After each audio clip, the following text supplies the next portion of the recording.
એક ગૌકર્ણ ધુંધુકારીનું એક સુંદર આખ્યાન. આત્મદેવ નામે એક બ્રાહ્મણ રહે છે. તુંગભદ્રા નદીનો કિનારો છે. આ નદીના કિનારે સુંદર એવું નગર વસે છે. તેની જ પત્ની, જેનું નામ ધુંધુલી છે, એ ધુંધુલી નિત્ય પાપી પ્રવક્તા, રોજ નિંદાઓમાં જ પડી રહે છે. અભિમાની છે, કર્કશ કરે છે, એટલે કે કંકાસ કરે છે. નિંદા કરવામાં પોતાનો બધો જ સમય વ્યતીત કરી દે છે. એવી પત્ની મળી કે આત્મદેવને એવું થયું કે આ સંસાર ન માંડ્યો હોત તો સારું હતું. આત્મદેવ નિત્ય ભજનમાં લીન છે અને છતાંય પત્ની એક તો આવી મળી અને ઉપરથી ઈશ્વરે બીજું દુઃખ આપેલું. કેવું? તો કે ઘરમાં સંતાન નથી, દીકરો નથી. દીકરો ન થયો. અનેક અનેક યજ્ઞો કર્યા, અનેક અનેક મંદિરોએ જઈ પ્રાર્થનાઓ કરી, મંત્ર જાપ કરાવ્યા, છતાં પણ સંતાનનો જન્મ ન થયો. આત્મદેવ સંસારના મેણા ટોણા સાંભળી સાંભળીને કંટાળી ગયો અને નક્કી કરે કે હવે આ શરીર છે એને જાજુ ટકવા ન દેવાય, જીવનને ટૂંકાવી દેવાય. આત્મહત્યા કરવા માટે થઈ વનમાં ગયો. વનમાં જઈને જ્યાં શરીરનો નાશ કરવા જાય એવા સમયે ત્યાંથી એક સાધુ પસાર થાય છે.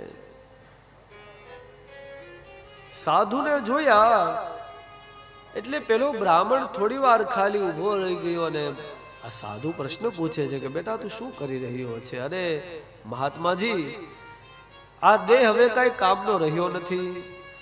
જ્યાં જાઓ ત્યાં લોકો કેવા કેવા મેણાટોણા મારે છે કે અભાગ્યો છે, તારા ઘરે દીકરો નથી, તું વાંઝ્યો છે, અને તારું મોઢું જોઈએ તો દિવસ બગડી જાય છે.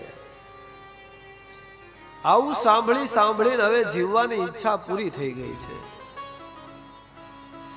આ વાત સાંભળે ત્યાં પેલા સાધુ કહે છે કે દીકરો નથી? તો કે હા મહાત્માજી, દીકરો નથી. અરે ભગવાનનો ઉપકાર માન.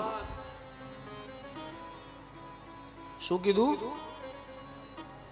ભગવાનનો ઉપકાર માન કે તારા ઘરે દીકરો નથી.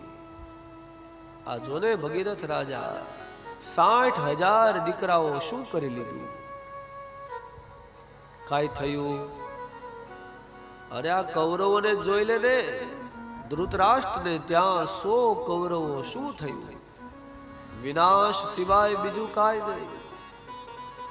તો ભગવાનની માની લે ને કે એને તને આપ્યો નથી તો ભજન કરવાનો સમય તો આપ્યો છે. જો દીકરો આપ્યો હોત તો ક્યાંક ને ક્યાંક સંસારમાં લાગી જાત, એના વ્યવહારમાં, એને ભણાવવા ગણાવવામાં, એને મોટો કરવામાં, એના લગ્ન કરવામાં. બહુ સારું કર્યું છે બા, તારા ઘરે દીકરો નથી ને ભગવાનની કૃપા છે. પણ આ તો બ્રાહ્મણ હઠે ભરાણેલો છે કે બાપજી તો તમે સંન્યાસી છો ને એટલે વાતું થાય. સંસારમાં આવો તો ખબર પડે. કાન છે ને જીરવી ન શકે એવા શબ્દો લોકો કાનમાં મારે ને તો હૃદયમાં વાગે છે. સંસારીની જીભ એ સંન્યાસી પાસે જાય ને તો મીઠી થાય છે. સંસારી જો સંસારીને મળે છે તો કડવા વેણ સિવાય બીજું કાંઈ બોલતી. જો કોઈ સંસારી કદાચ કોઈ સાધુ, બ્રાહ્મણ, સંત, મહાપુરુષની પાસે જશે તો કેટલો વિનમ્ર દેખાતો હશે. તમે જુઓ,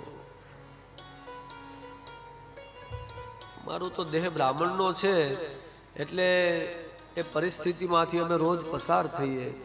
લોકો આવે, રોજ પગે લાગે, અમારી પાસે બેસે એની વાતો સાંભળીએ એટલે એવું થાય કે ઓહો, અને ખરેખર આપણી કથા લાગી ગઈ છે.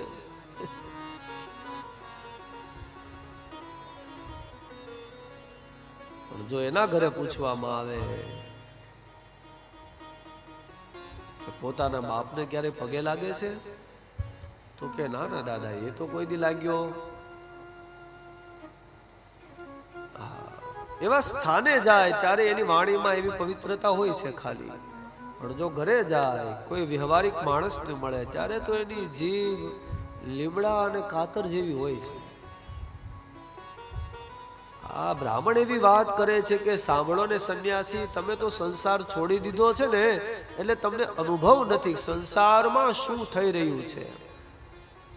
તમે સંસારમાં આવો તો ખબર પડે, જીવાય એવું છે નહીં. લોકો કેટલું સંભળાવે છે, હૃદય વિંધાઈ જાય રોજ રોજ. એના કરતા તો શરીર છોડી દેવું ખૂબ સારું. એમ જો બાપજી તમે મારા શંકાનું સમાધાન મને દીકરો આપી શકો એમ હોય તો આપો, બીજું કાંઈ જોતું. બીજી વાર આ સાધુ સમજાવે છે કે જો બેટા, તારી પાસે સમય બહુ સારો છે, તને ભગવાને દીકરો નથી આપ્યો ને તો ખરેખર એની કૃપા માની ભજનમાં લાગી જા. બ્રાહ્મણ સ્વીકારી ન શક્યો અને બીજી વાર એ જ હટ કે જો દીકરો નહીં આપો તો તમારી સામે જ મારું શરીર છોડી દઈશ, પણ એ સિવાય બીજી વાત નહીં. સાધુ સામે ઊભો હોય અને કોઈ માણસ પોતાનું શરીર ટૂંકાવી દે તો એ સાધુ સાધુ ન કહેવાય.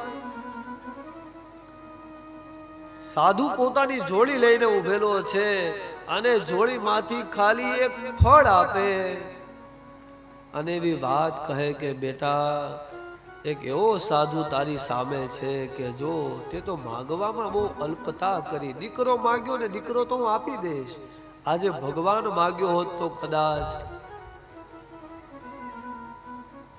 સાધુની જોડીમાંથી ફળ નીકળ્યું. આ તો બાબાજીની જોડીમાં જાગીર.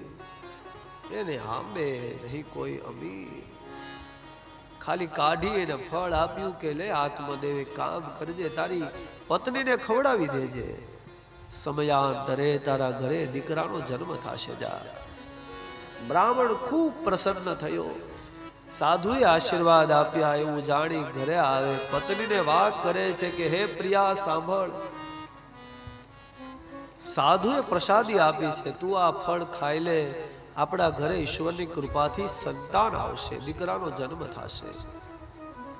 આટલું સાંભળી આટલું કહીને આત્મદેવ નીકળી ગયો. પણ પેલી ધૂંધુલી બગડેલી બુદ્ધિ છે, વિચાર કરે કે આ ફળ ખાવ અને મને જો ગર્ભ રહી જાય તો કેટલી પીડા સહન કરવી પડે. પડખું ફરીને સુવાય નહીં, ગામમાં ક્યાંક આગ લાગે તો જોવા જવાય નહીં, કોઈના ઝઘડા થતા હોય ને જ્યાં મજા કરવી હોય તો કેમ જઈએ કાંઈ. સગર્ભા નારી તો ઘરની બહાર હરકી ન જઈએ કે હારું હારું ખાઈ નહીં કાંઈ. બસ ધૂંધુલીને એ જ વાત ખટકી કે ગર્ભ રહે તો કેટલી પીડાઓ સહન કરવી પડે, અને એ કરવું એના કરતા તો વાંજ્યું રહેવું સારું છે. એવામાં એની બેન આવે અને વાત કરે કે જો મારે ગર્ભ રહી ગયેલો છે, તારી પાસે ધન છે પણ સંતાન નથી, મારે એક સંતાન છે ને બીજો ગર્ભ છે, હું એ સંતાન તને આપી દઉં, તું મને એના બદલામાં ધન આપી દે તો તારું ને મારું બે કામ સચવાઈ જાય. અને તું એવું નાટક કર કે સાધુએ આપેલું ફળ તે ખાધું છે ને તું સગર્ભા છે. તું ધૂંધુલી એવો પ્રશ્ન કરે કે આ ફળ ક્યાં નાખું. ખબર તો પડવી જોઈએ ને કે સાધુનું ફળ કેવું છે. તો કે આંગણામાં ગાય બાંધેલી છે અને ગાય પણ વર્ષોથી વાંજણી છે અને ખવડાવી દે. જો એના કુખેથી કોઈ વાછરડું જન્મે તો માનજે કે સાધુ સાચો હતો એ. અને એ જ સમયે એ ફળ ગાયને ખવડાવવામાં આવે. માસ પછી માસ વીતતા જાય છે. ધૂંધુલી સગર્ભ હોવાનો દંભ કરે છે. આત્મદેવ સાવ ભોળો બ્રાહ્મણ છે, કઈ ખબર નથી. 9 માસ વ્યતીત થયા. એની બહેને એક દીકરાને જન્મ આપ્યો. તે દીકરો અર્ધરાત્રિના સમયે ધૂંધુલીને આપી એના બદલામાં ધન લઈ ત્યાંથી તે નીકળી જાય છે. આત્મદેવને એવું કહેવામાં આવે છે કે મેં એક દીકરાને જન્મ આપ્યો છે. એ જ દીકરો થોડો મોટો થયો એટલે તેનું નામ ધુંધુકાર્યું રાખવામાં આવે છે.